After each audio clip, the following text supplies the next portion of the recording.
Oehlenschläger får godt nok ikke sit eget museum, da han vender tilbage efter sin store, lange udlandsrejse. Men i mange år fejres han nærmest som et omvandrende nationalmonument. Han gifter sig endeligt med den trofaste Christiane, men det er sørme svært at holde liv i romantikken. Christiane er stadig lige trofast, men er også blevet en ældre dame på hele 28 år, der er godt hærget efter al den venten.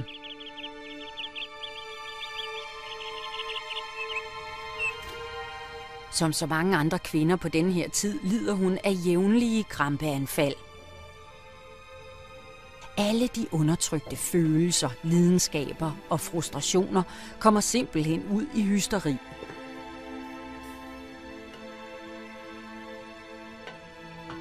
Der er nu også meget at bekymre sig om for Christiane og alle de andre kvinder, der må holde sammen på en familie og en husholdning med svigtende indtægter. Den lykkelige tid er over for Danmark.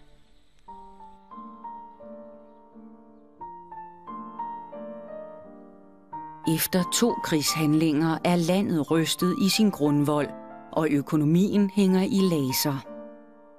Englandskrigene har lukket søvejene og afskaffet den livlige havnetrafik.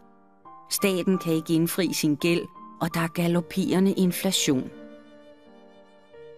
I 1813 erklæres landet statsbankerot.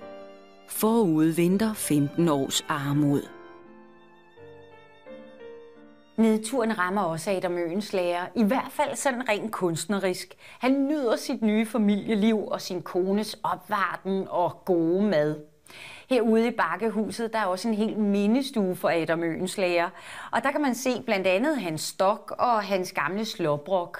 Og man kan også se, at han på det tidspunkt efter tidens mål var en meget høj mand. Han blev også en meget stor mand.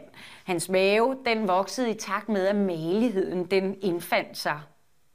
Mange mener, at inspirationen, den her guddommelige inspiration, som han havde som ung, at den helt forsvandt i mødet med dansk familieliv. I hvert fald så kan man sige, at heltetiden den er ude, og borgertiden stunder til. Adam Oehlenschläger ender som professor med korsbånd og stjerner på. Men han når aldrig igen de samme højder, som da han som ung romantiker pustede nyt liv i litteraturen og banede vejen for den danske guldalder.